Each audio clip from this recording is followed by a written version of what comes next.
이정미 헌법재판소장 권한대행 오늘 퇴임했죠? 그렇습니다. 오늘 오전 11시에 헌재청사의 대강당에서 퇴임식이 열렸는데요. 이정미 재판관은 박근혜 전 대통령 파면 선고를 두고 참으로 고통스럽고 어려운 결정이었다면서 소회를 밝혔습니다. 그러면서 이제 우리가 현재 경험하고 있는 통치구조의 위기 상황과 사회 갈등은 민주주의와 법치주의 그리고 인권보장이라는 헌법의 가치를 공고하는 과정에서 겪는 진통이라고 생각한다. 이렇게 얘기를 했고요. 예. 오늘은 이 진통의 아픔이 클지라도 우리는 헌법과 법치를 통해 더 성숙한 민주국가로 나갈 수 있을 것이라고 믿는다. 이런 얘기도 이제 했습니다. 예. 그러면서 민주주의의 요체는 자신의 생각과 다르더라도 다른 사람의 의견을 존중하는 데 있다. 이제는 분열과 반목을 떨쳐내고 사랑과 포용으로 서로를 껴안고 화합하고 상생하길 간절히 바란다. 이렇게 얘기했거든요. 예. 이게 이제 핵심 내용들인데 이정미 재판관의 퇴임식은 거의 9분 만에 종료됐을 정도로 상당히 간소한 이런 분위기 속에 치러졌습니다. 또 퇴임식장에는 헌재 직원 약 100여 명 외에는 특별한 외빈도 없다고 했거든요. 그러니까 이런 태도가 지금 박근혜 대통령이나 그 측근들의 어떤 태도와 좀 비견돼서 인터넷에서는 좀 더 좋은 평가를 받는 그런 상황으로 이어졌습니다. 그러네요. 이정미 재판관 퇴임 이후에는 헌재가 재판관 회의를 열고 임명 일자 순으로 지금 선임자가 돼 있는 김희수 재판관을 차기 소장 권한대행으로 호선할 계획이라고 지금 보도가 되고 있는데요. 예. 양승태 대법원장이 이제 그 이정미 권한대행의 후임으로 지명한 이선혜 재판관 임명될 때까지 그때까지는 이제 재판관 7인 체제로 헌재가 운영된다 이런 얘기입니다. 예. 국회 청문회 등등을 거쳐야 되죠. 그렇습니다. 네. 경찰청장이 오늘 기자간담회를 열었어요. 이 과격 시위 엄단 이런 방침을 밝혔죠? 그렇습니다. 지금도 이제 그 박근혜 전 대통령 지지자들이 계속 이제 여러 가지 형태의 시위를 이어나가면서 여러 가지로 지금 불상사들이 이어지고 있거든요. 어떤 그 탄핵에 찬성했던 사람들에 대한 여러 가지 과격 발언이나 과격한 행동에 더불어서 오늘은 자기들끼리 싸우는 일도 일어났기 때문에 예. 여러모로 이제 혼란이 계속 가중되고 있는 상황은 분명한 것 같습니다. 예. 이에 대해서 이철성 경찰청장이 오늘 기자간담회를 했는데요. 지난 10일 날 탄핵 반대 집회에서 발생한 폭력 사태와 관련해서 집회 주최 측 책임을 물어서 해당 단체 지도부 관계자들을 입건할 방침이다. 이렇게 분명히 밝혔습니다. 네. 전반적인 발언 내용이나 또 체증 자료, 현장 직원들 진술을 다 종합해서 주동자는 반드시 입건할 것이고 엄중히 사법 책임을 물을 것이다. 이렇게도 얘기를 했고요. 예. 10일 날 헌재 선고 직후에 이 대통령 탄핵 기각을 위한 국민총궐기 운동본부, 줄여서 이제 탄기국이라고들 많이 부르는데 여기 소속 집회 참가자들이 경찰 버스를 탈취하고 취재진을 폭행하는 등의 폭력 사태가 빚어졌고 3명이 사망한 것은 기존에 계속 보도가 됐기 때문에 다들 아시는 부분일 겁니다. 경찰은 이 지도부가 이 당시에 참가자들을 제대로 통제하지 못했을 뿐만 아니라 단상에서 폭력을 선동하는 발언이 나온 점을 고려하겠다. 이런 입장이거든요. 예. 실제로 단상에서 이제부터 이런 탄핵을 만든 어떤 기자들을 색출하겠다. 이런 얘기를 하면서 이 기자들에 대한 폭력 행위 이런 것들이 쭉 일어난 정황이 분명히 있기 때문이죠. 예. 경찰은 그간 탄핵 찬반 양측 집회에서 67건의 불법 행위를 확인을 했고 그에 연루된 87명에게 출석을 요구하고 있다. 그리고 조사하고 있다. 이렇게도 밝혔고요. 특히 방금 말씀드린 대로 이 어떤 10일 집회 현장에서 참가자들이 여러 언론사의 취재진을 무차별 폭행한 일에 대해서도 경찰청장이 특별히 유감을 표명했습니다.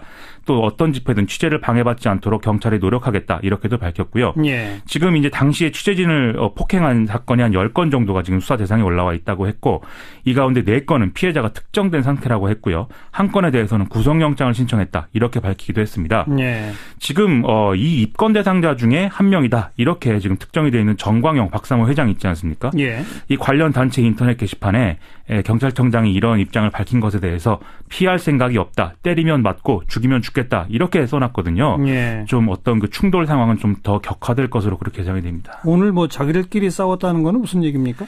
자기들이 이제 그 삼성동 그 박근혜 전 대통령 사저 앞에서 여러모로 이제 집회나 이런 입장 발표를 하려고 했는데 어떤 누가 먼저 집회 신고를 했느냐 이런 내용을 갖고 이제 서로 이제 그 박근혜 전 대통령을 지지하는 사람들끼리 실랑이를 벌이다가 아하. 서로 이제 좌파 아니냐, 당신은 좌파냐 이런 걸 가지고 이제 예. 충돌이 빚어지는 그런 상황도 있었습니다. 네. 아무튼 경찰의 엄정한 법 집행 필요해 보이고요. 최순실 재판 오늘 열렸는데 한마디 했죠? 그렇습니다. 최순실 씨가 이 사태에 대해서 국정농단의 일당으로 여기 앉아있는 게 국민들한테 죄송하고 마음이 착잡하다. 제가 안고 갈 짐은 안고 가겠다. 관여하지 말았어야 했는데 하다 보니 이렇게 됐다. 이런 입장을 좀 내놨습니다. 예. 여기까지는 아주 약간 정도라도 잘못을 인정하는가 싶었는데 이 다음 대목부터는 김종웅 전 문체부 차관을 공격하기 시작했습니다. 이 최순실 씨는 5대 스포츠 거점 사업이라는 것은 사익추구가 아니라 체육개혁의 일환으로 이루어진 것인데 WK 문제도 그렇고 결과를 빼놓고 해놓고 과정만 갖고 국정농단으로 몰고 가니까 억울하다. 대통령도 그렇게 지시한 것이 아닌데 WK에 몰아주라는 지시를 한 것처럼 되니까 너무 억울하다. 이렇게 주장을 했다는 것입니다. 김종 전 차관이 뭐라고 했길래 최순실 씨가 이런 말을 한 건가요?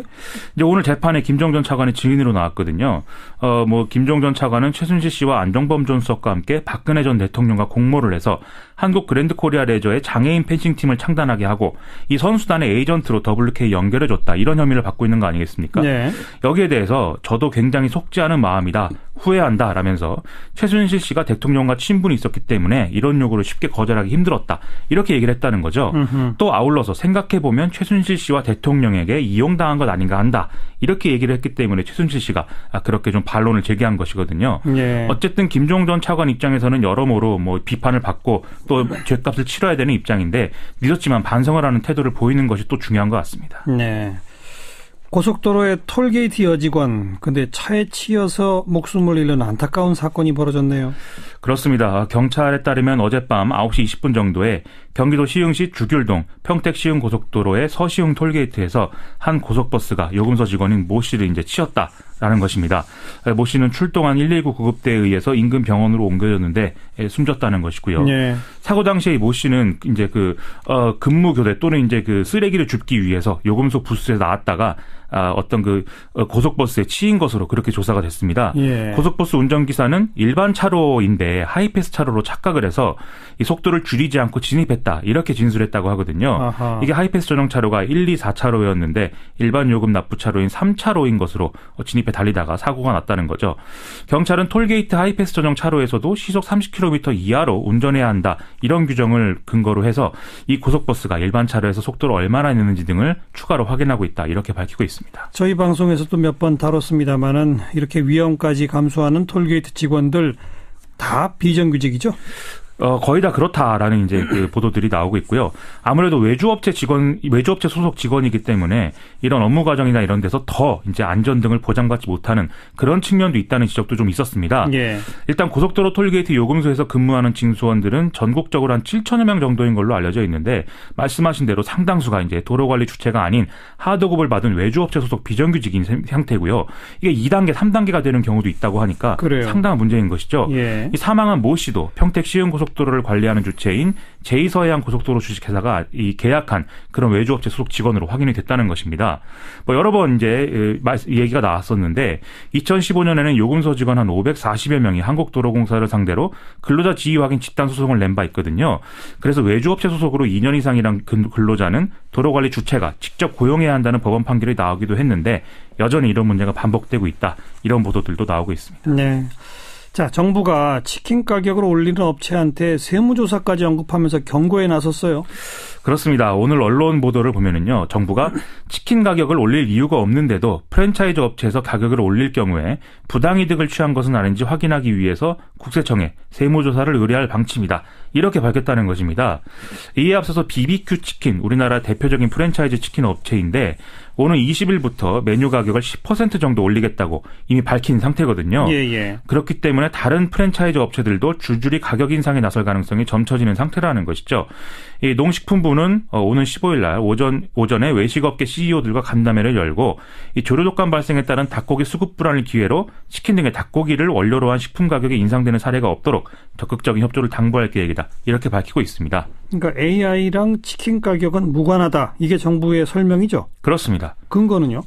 이제 농식품부에 따르면 치킨 프랜차이즈 전문점들의 경우에는 닭고기 생산업체와 이제 공급의 상하한 선 이걸 사전에 정해서 6개월 혹은 1년 단위로 생닭을 공급받게 그렇게 이제 많이들 계약을 한다는 것이죠. 아하. 이 가격이 이제 한 마리로 치면 약 2,560원 정도에 이제 계약을 한다고 하고 예. 이 가격은 시세와 연동돼 있는 그런 방식이 아니라 사전에 정해놓고 계약을 하는 가격이기 때문에 예. 이 조류독감처럼 특수한 상황에서도 어떤 육개 산지 가격이 급등하거나 거꾸로 급락하더라도 이 프랜차이즈 업체 입장에서는 사실상 영향이 없다는 것입니다. 그러네요. 이 프랜차이즈 업체는 여기에 이제 도축 비용, 도계 가공업체 이익, 운송비, 관리비 등을 추가해서 마리당 한 3,490원 정도의 닭고기를 구매하고 있는데 프라이드 치킨 한 마리 가격이 약 16,000원에서 8,000원 정도 이렇게 하지 않습니까? 예. 결국 치킨 가격에서 원재료인 닭고기가 차지하는 비중이 20% 정도인 셈으로 프랜차이즈 업체의 입장에서 현재도 좀 어떤 거품을 빼야 될 그럴 필요가 있다는 판단도 일부 가능하다. 이런 얘기도 같이 하고 있는 것이죠. 예. 과거에 또 육개 산지 가격이 내렸을 때 치킨 가격을 인하라 이런 건의도 많았었는데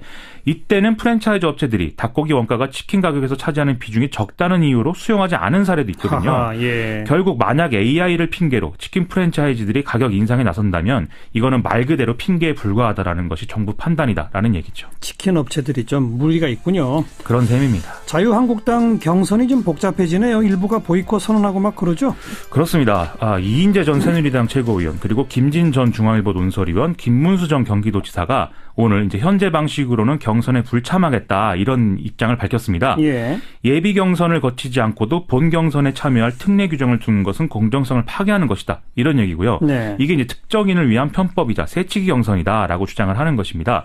또 예비 경선과 본 경선이 모두 100% 여론조사로 진행되는 것도 이게 여론조사는 제한적으로 실시해야 하지 안 그러면 여론의 왜곡이 일어난다. 이런 입장 밝혔거든요. 예. 결국 이런 조치들이 황교안 권한대행이 출마할 경우를 대비해서 임명진 비대위원장이 어떤 조치한 것이 아니냐라는 의혹을 들어서 임명진 비대위원장의 사퇴까지 지금 요구하고 있습니다. 네. 그렇기 때문에 자유한국당 앞으로 경선 논란이 계속 불거지는 그런 상황이 이어질 걸로 보입니다. 일단 후보 중에서 컷오프를 한 후에 그 후에도 또 후보 등록을 받는다면서요? 그런 얘기인 거죠. 이건 조금 약간 좀 문제가 있죠. 그런 셈입니다. 수고하셨습니다. 고맙습니다. 미디어스의 김민아 기자였습니다. 대통령 지지자들이 계속 이제 여러 가지 형태의 시위를 이어나가면서 여러 가지로 지금 불상사들이 이어지고 있거든요. 어떤 그 탄핵에 찬성했던 사람들에 대한 여러 가지 과격 발언이나 과격한 행동에 더불어서 오늘은 뭐 자기들끼리 싸우는 일도 일어났기 때문에 예. 여러모로 이제 혼란이 계속 가중되고 있는 상황은 분명한 것 같습니다. 예. 이에 대해서 이철성 경찰청장이 오늘 기자회 간담회를 했는데요. 지난 10일 날 탄핵 반대 집회에서 발생한 폭력 사태와 관련해서 집회 주최 측 책임을 물어서 해당 단체 지도부 관계자들을 입건할 방침이다. 이렇게 분명히 밝혔습니다. 네. 전반적인 발언 내용이나 또 체증 자료, 현장 직원들 진술을 다 종합해서 주동자는 반드시 입건할 것이고 엄중히 사법 책임을 물을 것이다. 이렇게도 얘기를 했고요. 예. 10일 날 헌재 선고 직후에 이 대통령 탄핵 기각을 위한 국민총궐기 운동본부, 줄여서 이제 탄기국이라고들 많이 부르는데 여기 소속 집회 참가자들이 경찰 버스를 탈취하고 이정미 헌법재판소장 권한대행 오늘 퇴임했죠? 그렇습니다. 오늘 오전 11시에 헌재 청사의 대강당에서 퇴임식이 열렸는데요. 이정미 재판관은 박근혜 전 대통령 파면 선고를 두고 참으로 고통스럽고 어려운 결정이었다면서 소회를 밝혔습니다. 그러면서 이제 우리가 현재 경험하고 있는 통치구조의 위기 상황과 사회 갈등은 민주주의와 법치주의 그리고 인권보장이라는 헌법의 가치를 공고하는 과정에서 겪는 진통이라고 생각한다. 이렇게 얘기를 했고요. 예. 오늘은 이 진통의 아픔이 클지라도 우리는 헌법과 법치를 통해 더 성숙한 민주국가로 나갈 수 있을 것이라고 믿는다. 이런 얘기도 이제 했습니다. 예. 그러면서 민주주의의 요체는 자신의 생각과 다르더라도 다른 사람의 의견을 존중하는 데 있다. 이제는 분열과 반목을 떨쳐내고 사랑과 포용으로 서로를 껴안고 화합하고 상생하길 간절히 바란다. 이렇게 얘기했거든요. 예. 이게 이제 핵심 내용들인데 이정미 재판관의 퇴임식은 지금 이제 당시에 취재진을 폭행한 사건이 한 10건 정도가 지금 수사 대상에 올라와 있다고 했고 이 가운데 4건은 피해자가 특정된 상태라고 했고요. 한 건에 대해서는 구속영장을 신청했다. 이렇게 밝히기도 했습니다. 예. 지금 이 입건 대상자 중에 한 명이다. 이렇게 지금 특정이 되어 있는 정광영 박사모 회장 있지 않습니까? 예. 이 관련 단체 인터넷 게시판에 경찰청장이 이런 입장을 밝힌 것에 대해서 피할 생각이 없다. 때리면 맞고 죽이면 죽겠다. 이렇게 써놨거든요. 예. 좀 어떤 그 충돌 상황은 좀 더 격화될 것으로 그렇게 예상이 됩니다. 오늘 뭐 자기들끼리 싸웠다는 거는 무슨 얘기입니까? 자기들이 이제 그 삼성동 그 박근혜 전 대통령 사저 앞에서 여러모로 이제 집회나 이런 입장 발표를 하려고 했는데 어떤 누가 먼저 집회 신고를 했느냐 이런 내용을 갖고 이제 서로 이제 그 박근혜 전 대통령을 지지하는 사람들끼리 실랑이를 벌이다가 아하. 서로 이제 좌파 아니냐 당신은 좌파냐 뭐 이런 걸 가지고 이제 예. 충돌이 빚어지는 그런 상황 거의 9분 만에 종료됐을 정도로 상당히 간소한 이런 분위기 속에 치러졌습니다. 또 퇴임식장에는 뭐 헌재 직원 약 100여 명 외에는 특별한 외빈도 없다고 했거든요. 그러니까 이런 태도가 지금 뭐 박근혜 대통령이나 그 측근들의 어떤 태도와 좀 비견돼서 인터넷에서는 좀 더 좋은 평가를 받는 그런 상황으로 이어졌습니다. 그러네요.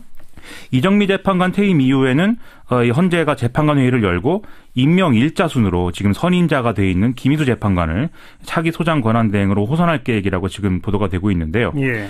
양승태 대법원장이 이제 그 이정미 권한 대행의 후임으로 지명한 이선혜 재판관 임명될 때까지 그때까지는 이제 재판관 7인 체제로 헌재가 운영된다 이런 얘기입니다. 예. 국회 청문회 등등을 거쳐야 되죠. 그렇습니다. 네. 경찰청장이 오늘 기자간담회를 열었어요. 이 과격 시위 엄단 이런 방침을 밝혔죠? 그렇습니다. 지금도 이제 그 박근혜 전 대표 취재진을 폭행하는 등의 폭력 사태가 빚어졌고 3명이 사망하는 것은 뭐 기존에 계속 보도가 됐기 때문에 다 알죠. 다들 아시는 부분일 겁니다. 경찰은 이 지도부가 이 당시에 참가자들을 제대로 통제하지 못했을 뿐만 아니라 단상에서 폭력을 선동하는 발언이 나온 점을 고려하겠다 이런 입장이거든요. 예. 실제로 단상에서 뭐 이제부터 이런 뭐 탄핵을 뭐 만든 어떤 기자들을 뭐 색출하겠다 이런 얘기를 하면서 이 기자들에 대한 폭력 행위 이런 것들이 쭉 일어난 정황이 분명히 있기 때문이죠. 예. 경찰은 그간 탄핵 찬반 양측 집회에서 67건의 불법 행위를 확인을 했고 그에 연루된 87명에게 출석을 요구하고 있다.